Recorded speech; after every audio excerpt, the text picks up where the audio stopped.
So, dear students, our today topic is pharmacology of anti-hypertensive drug or the drugs which are used in the management of the hypertension. So, already you know regarding the hypertension. So, hypertension is nothing but elevated blood pressure. If the blood pressure, if it is more than normal, so that condition was known as a hypertension. So, whatever the drug, so they are used for the management of the hypertensions or corrections of the blood pressure, and such drugs are known as a anti-hypertensive drug. So regarding the introductions, so hypertension is also known as a HTN in capitals. Okay, in some cases or some doctors, so they are write as a HTN. So HTN is nothing but hypertensions. Okay, so here the regarding the definition, the hypertension is the elevations of systolic and diastolic blood pressure more than the normals. So normal blood pressure is 120 bar 80 mmHg. If the blood pressure, if it is crosses more than 120 bar 80 mmHg, so that condition was known as a hypertension.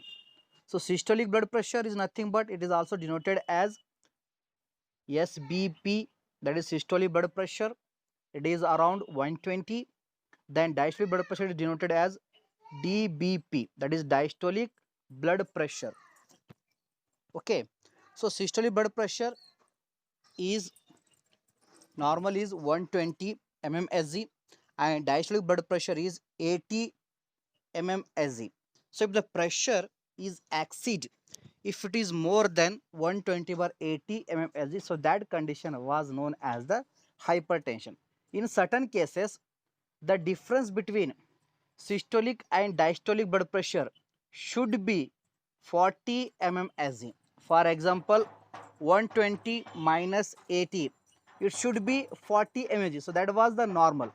If any alteration in 40 mmHg or the difference between systolic blood pressure and diastolic blood pressure, so that condition is also known as a hypertension. For example, is in certain cases the patient having blood pressure that is 120 bar 80 mmHg, then also the doctors denoted as STN or he is written the drugs for the treatment of the hypertension, because 120 minus 80 it is the less than 40.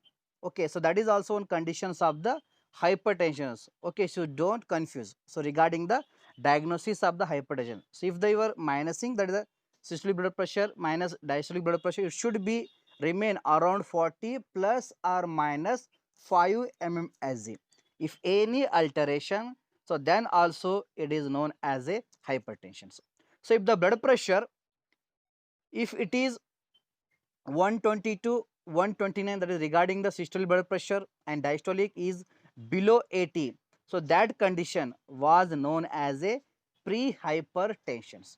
If your blood pressure, if it is fall less than 130 and less than 80, so that condition was known as a pre-hypertension. So you don't worry regarding your blood pressure, where you are managing your lifestyle, are changing your food styles, are you avoiding your sedentary life, so then also you become the normal. So that's why it is known as the pre-hypertensions.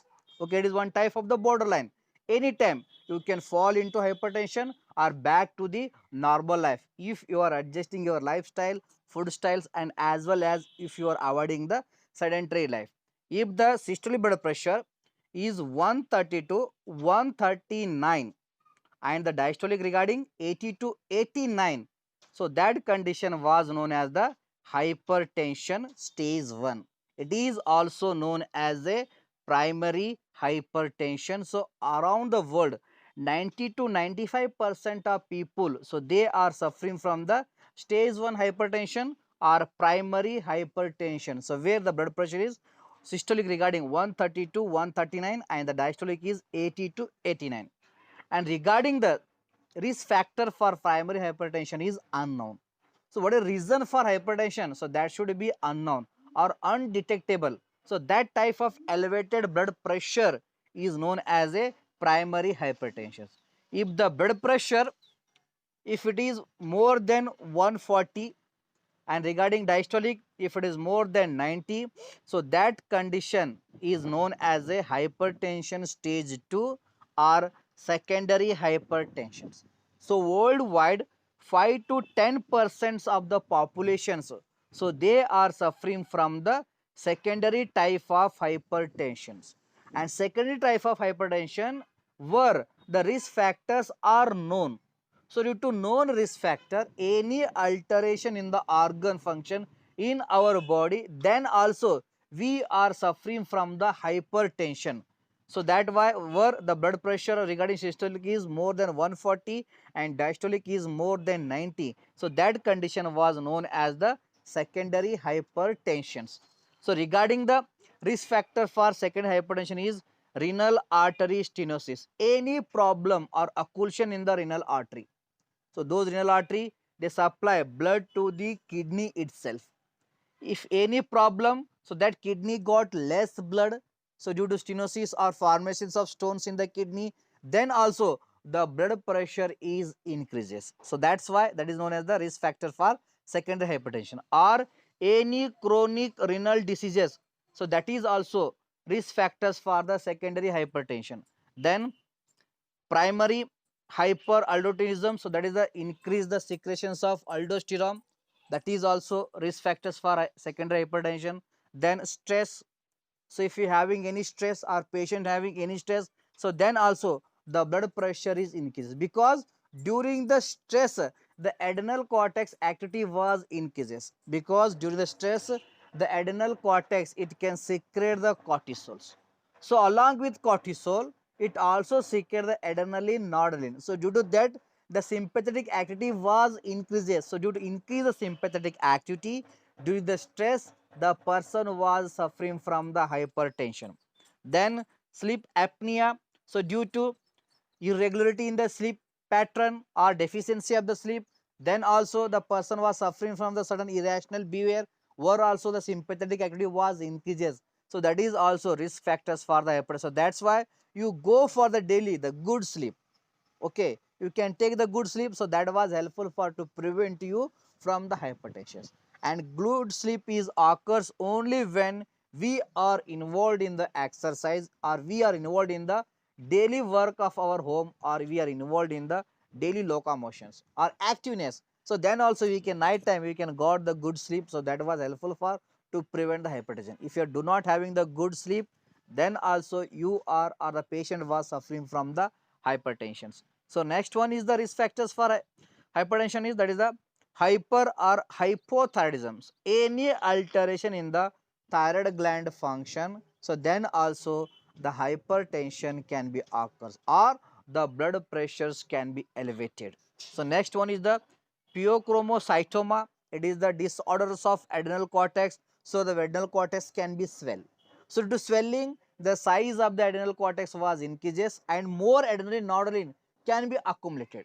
Immediately they are releases into circulations. So then immediately the blood pressures can be elevated, and immediately the blood pressures can be down. So that condition was known as the pheochromocytoma. It is occurs due to swelling or malfunctions of the adrenal cortex. Symptoms is simply in certain seconds the blood pressure is elevated more than the 140. In certain second that can normalize immediately.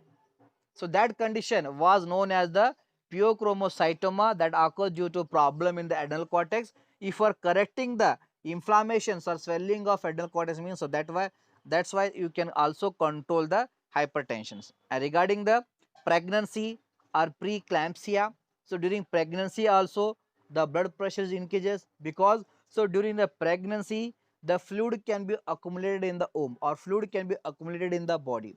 So to increase the fluid accumulations, then the blood volume was increases. So increase the blood volume, so that can enhance the preload and as well as afterload. So due to that, the blood pressure is increases. So after pregnancy, once again the blood pressures can be normalized. Okay. So next one is the aortic co-attractions. That is any problem in the aorta, so or any fat accumulations in the aorta, so that was create a problem in the blood flow. So that's why what the blood pressure was increases due to lack of surface area due for flow of the blood in the from the aorta. So that's why. So the or also the hypertension is also increased. So these are the various risk factors regarding the secondary hypertensions, but primary hypertension. So there is no exact risk factor should be present. So that should be all are unknown. Okay, so that's a only from hypothetically you can adjust the blood pressure. So when you know how the blood pressures can be regulated, so what are the factors, so they are involved in the regulations of the blood pressure, so then only you can manage the primary hypertensions with the help of medications or with the help of the change of the lifestyles or by avoiding the sedentary life. Sedentary life is nothing but that is the laziness. Always the persons are sitting or sleeping. So that life was known as the sedentary life. There is no activity was doing by that persons. So that person is also suffering from the hypertension. So that's why what if you avoiding sedentary life when you are active, so then your blood pressure was normalized. So regarding the silent features of hypertension is, so whether we are having the hypertensions or not, certain symptoms are produced by the body. So that is indications or aura future in future year we are suffering from the hypertension. And those silent killers or silent features for hypertension are increase the heart rate. So daily you can monitor your heart rate. So in press those are more active, so they are having the 90 heart rate. So they are, so those are regularly exercise and they are having the correct, that is around 70. Okay, you daily monitors, okay, or weekly you can monitor. If the heart rate was increases continuously for 1 month, so that indicates in future we are suffering from the hypertensions. Okay, so and also you know why the heart rate was increases, so why the blood pressure increases or what are the component the blood pressure was increases. Okay, so then sweating, so unnecessary sweating, if you're doing exercise, if you're suffering sweating means it's okay, or it is a hotty area, so then it's okay, but unnecessarily if you are sweating means your blood pressure is increases, or that is the indications or aura of the hypertension. So some peoples are there, so when they are eating, so they are suffering from the sweating, because so during the eating, so where the digestion can occurs, and during the digestion the blood pressure is increases. If it is continuously abnormally anytime, so then indicates we are really suffering from the hypertension. So that is one type of the another aura. So next one is the red eyes. So you are familiar with the red eyes of your parents, especially our fathers, because when they are shouting, so due to increase the blood pressure only. When we are irritating our father, you are making any mistakes, so then only, so they are shouting, so they are agitated. Okay, so on that time, so their eye become the red. On that time, we are silently sitting in the corner of the our room or house. So that is the red eyes is also indications of the hypertensions or elevated blood pressure. Regularly, your eye was red, your patient eye was red, or your parents, especially if their eye was red, means you can counsel your patients. You can check the blood pressure of patient, because in other conditions also the red become the eye become the reds. So due to any heat generation or due to irritations or walking or going on the hotty area or in the environment, then also the eye becomes the red. But regularly the eye becomes red means once you monitor heart rate or you can monitor the blood pressure. So where only you can normalize the elevated blood pressure in your parents. So then one is the irritations. So unnecessarily the irritations is occurs, so they are always shoutings. So due to irritations or irrational behavior was developed, if the irrational behavior was developed in your parents or yourself, your neighbors or friends or your patient, so that indicates, so they are in future they are fall into the hypertension or they become the hypertensive patients. So another factors is silent features is a aggregation or agitation. So they always shouting, even we do not have the mistake, but then also they are shouting on us. So that indications of the their blood pressure was increases. So that is known as the aggregations or agitations. So these are the silent features of the hypertension. If these are present means it indicates that candidate was suffering from the hypertension. And also you remember why the blood pressure is increases. So first, the increase the sodium level in our body, then the blood pressure is increases. Okay, increase any sodium level, then also blood pressure increases, or decrease the potassium level, then also blood pressure increases, or increase the calcium level, or increase the body fluid. So these are the primary main factors. So due to increase or alteration in these factors, we are suffering from the hypertension. If you're having the hypertension means you can normalize the intake of sodium. You can constantly your food styles. So what is your food style? What they are favor? If they are favoring more salt or spicy food, so that indicates, so that spicy food is the risk factors for hypertension, because that spicy food they are kind of rich of cholesterol or rich of the salts or sodium. Okay, so that's why you can avoid that food. Then also you can normalize your blood pressure. Okay, or decrease the potassium supplement. Potassium is required for the relaxations of blood vessels or relaxations of the cardiac muscle. If the potassium level is less means the muscles are always present in the contraction, so due to that the blood pressure is increases. Or increase the calcium. So calcium is responsible for to cause the contractions of cardiac muscle, contractions of smooth muscles like blood vessels, and as well as contractions of the skeletal muscle. If the calcium level is more, excess increases then in the blood, then also we are suffering from the hypertension. So where you can normalize the supplement of the calciums. So that's why the doctor always told to you to avoid white color any kind of food regarding curds, milk, or any other, or sugar or rice, because they are rich of sodium, so they are rich of calcium. Okay, so they are responsible to cause of diabetes or to cause of the hypertension, or increase the fluid in our body, then also the blood pressure was increases. So whatever drugs are there, so they are used as the antihypertensive. So those drugs, they are directly or indirectly they are normalize the these concentration, so then they are helpful for the treatment of the hypertension. So regarding the beta blockers, so they are commonly used for treatment of hypertension, so they can decrease the calcium level in the cardiac muscles in the blood vessel, then they are helpful for treatment of hypertension. So regarding the diuretics, so they can decrease the fluid accumulations by enhancing the diuresis. Then also diuretics commonly used for the treatment of the hypertensions. And some drugs are there, they inhibit the depolarizations, so then they are helpful for the treatment of the hyper. So on that this basis only, so they are choose the drugs, so they are used for the management of the hypertension. And also you can know the which systems, so they are involved in the regulations of blood pressure. If any alteration of that system, then also we are suffering from the hypertension, because the main system is, that is the RAS system. It is involved in the long time regulations of the blood pressure. If any fault in the RAS system, then we are suffering from the hypertension. So that's why if any kind of hypertension, first you can choose the, so those drugs, so they can correct the RAS system function. That is the choice line drugs. Then after that, the main reason for hypertension is accumulations of fluid. So that's why you can add the one diuretic drug that can decrease the body fluid accumulation. So like that, the prescriptions can be developed ideally by on the basis of the those factors. So those are regulate the blood pressure, because in the primary hypertension we do not know the risk factors.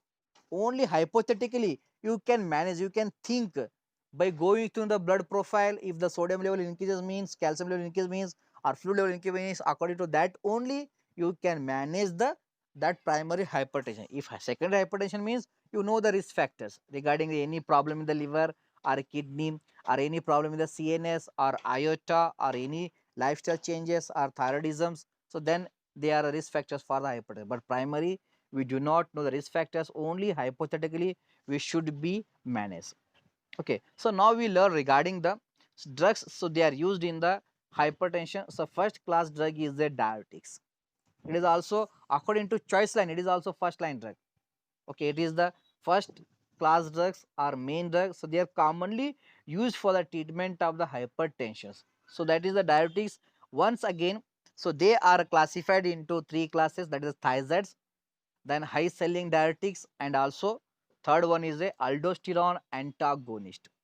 So thiazides, like examples are hydrochlorothiazides, chlorothalidones, and indapamides. Among these three drugs, so these hydrochlorothiazides is commonly seen in the prescriptions where the doctors are prescribed for the management of the hypertension, because so these hydrochlorothiazides, it can decrease the body fluid volume by enhancing the excretions of sodium and excretions of the calcium. So as you know, sodium is responsible for depolarization, and depolarization is required for the release of calcium or accumulations of calcium, and accumulated calcium only responsible for the contractions of the smooth muscles like blood vessels or cardiac muscles, are contractions of smooth muscle and cardiac muscle, then only the blood pressure is increases. And here the chlorothiazide, it can enhance the excretions of sodium along with the chloride ions. So due to that property, it was commonly used in the treatment of the hypertension. Also they can enhance the excretions of the fluid or body waters. And regarding the high selling diuretics, so that is the furosemide. It is also one of the best drug, but nowadays it is not used.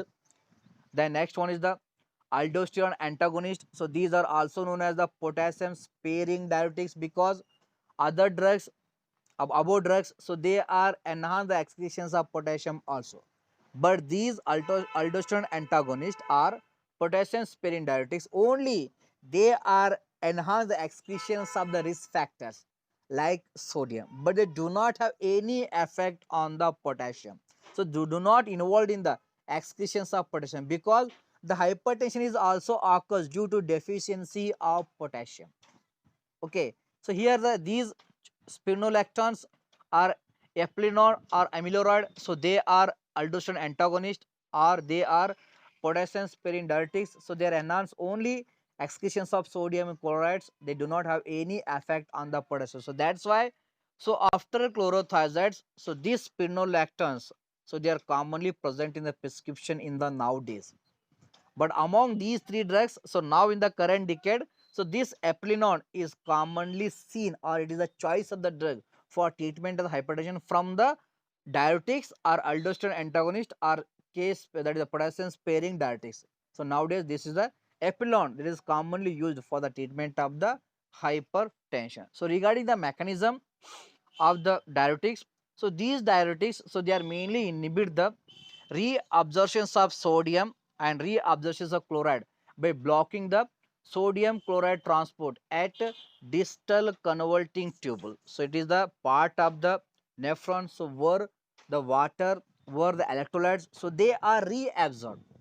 Okay, so they are back into our circulations. So here the diuretics, so they mainly acts on the distal converting tubule on a sodium and chloride transport. So these are the channels through which only the sodium can be back into the blood, or chloride can be back into the blood. So here these drug diuretics, so they are block the sodium chloride channels or transport. So then they are inhibit the reabsorptions of sodium and chloride. So due to that, the sodium and chloride, so they are excreted from the body. Then so this phenomena was helpful for the management of the hypertension.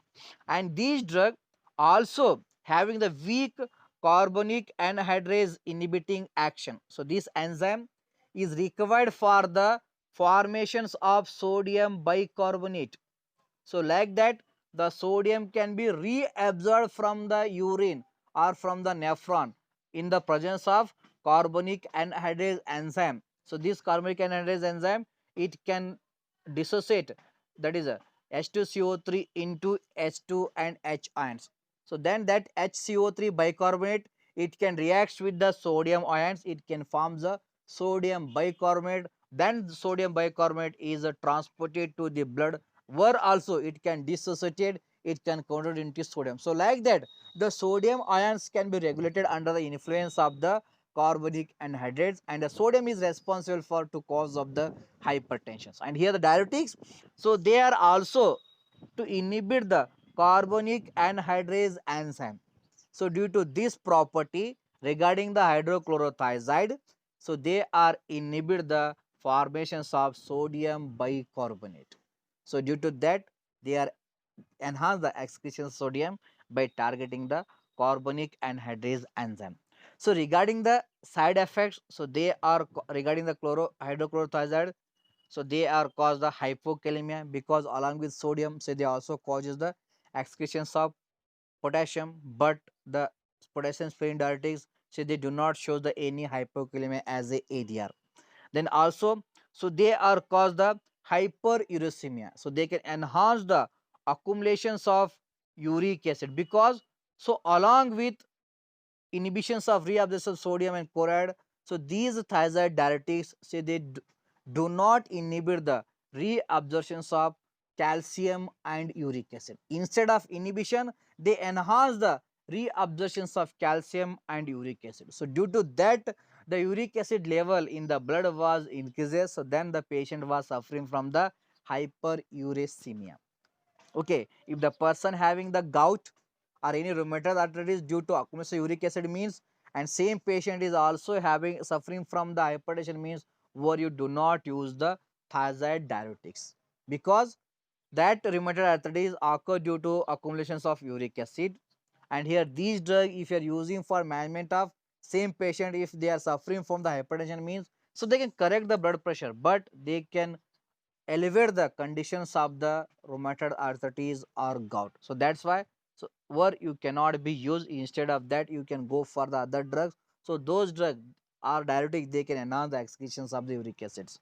And also, so they are cause the impotence in the men's due to loss of sodium and chloride ions. So they are responsible to cause of the impotence in men. Then as well as, so they can cause the dehydration due to loss of the excess of body fluids and weakness due to loss of electrolytes like sodium, because that only involved in the cause of the depolarization that is required for to normal contractions of the skeletal muscles. So loss of sodium, the muscles cannot be contracted. If the muscles are not contracted, means the energy was cannot be developed. So due to that, the person was suffering the fatigue or weakness. And also they are causes the hyperglycemia. It means those patients they are suffering from the hypertension along with diabetic mellitus means, where you do not use the thiazide diuretics because thiazide diuretics elevate the blood sugar level, so that's why they are contraindicated in the management of the diabetic mellitus. But they can correct the hypertension, but they alter the or they cause the worst conditions of the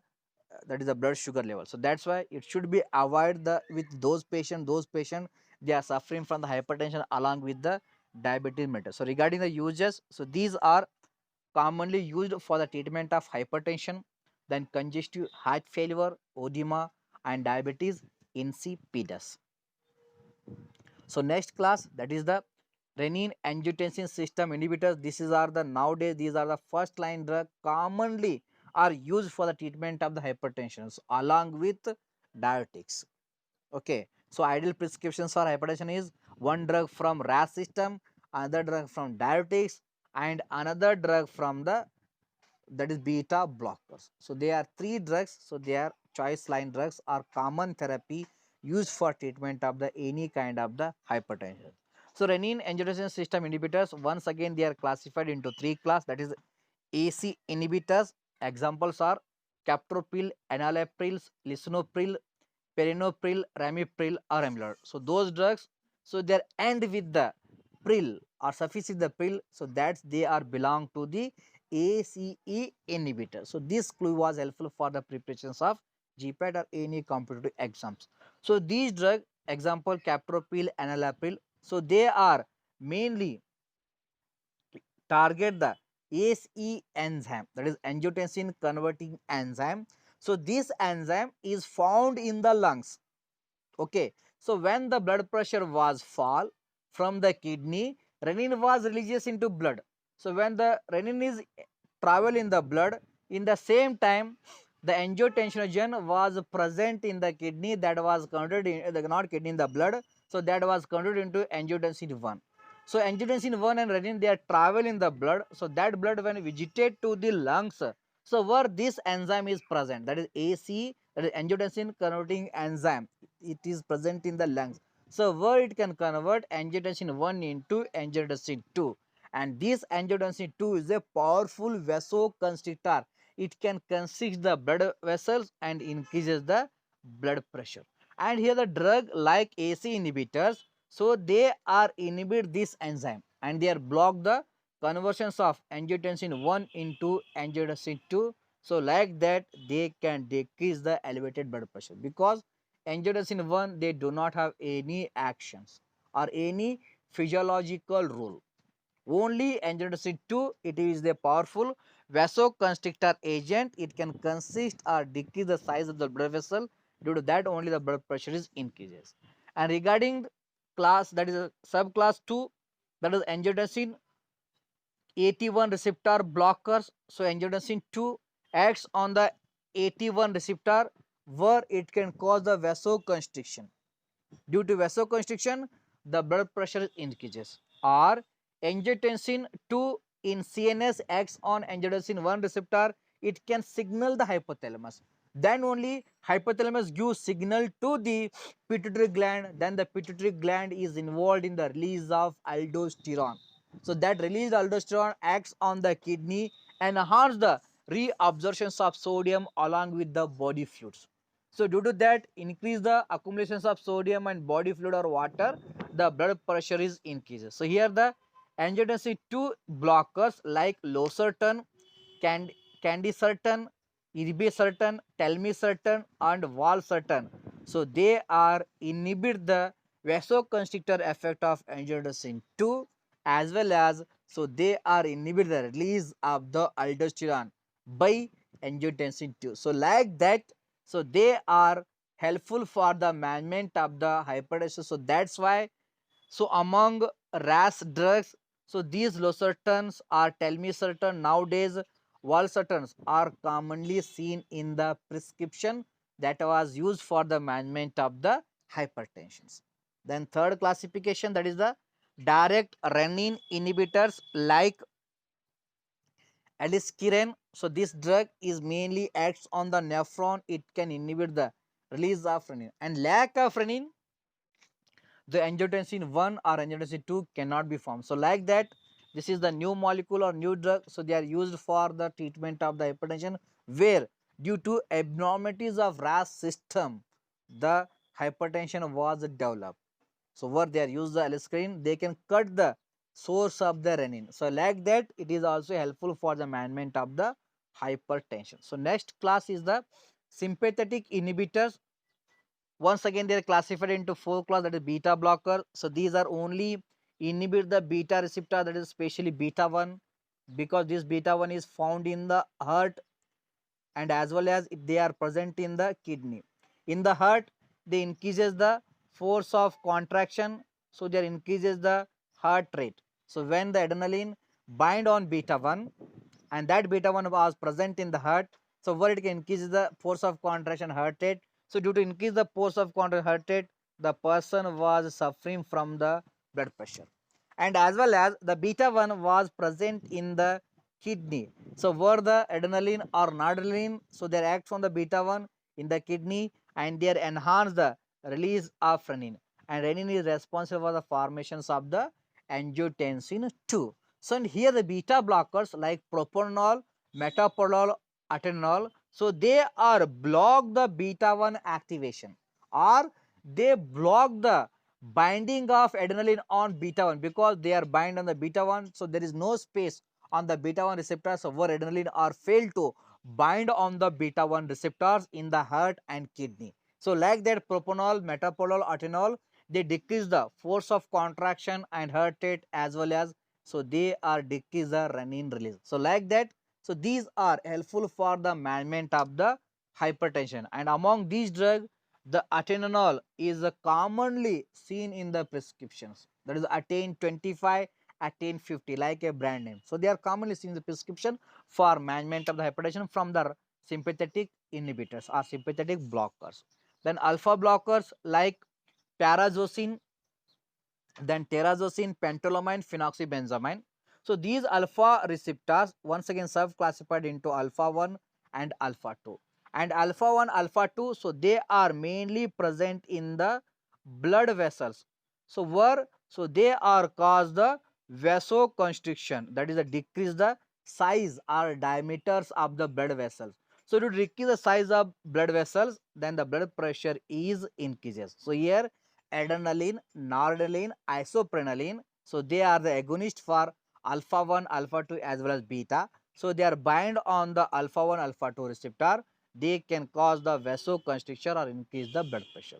And here the alpha blocker like prazosin, terazosin, pentolamines and phenoxybenzamide, they can block the binding of adrenaline on alpha 1, alpha 2. Then they can cancel the vasoconstriction. Instead of vasoconstriction, they can produce the vasodilatation. So due to that, they can decrease the blood pressure. So like that, so these alpha blockers are also used in certain condition for treatment of the hypertension.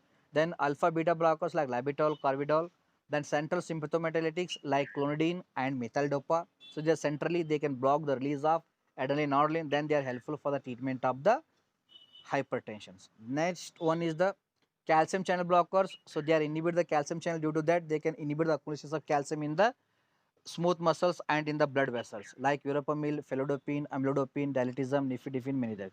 Then vasodilators like arterioles like hydralazine, minoxidil, diazoxide, then arterial venous sodium nitrate. These are dilate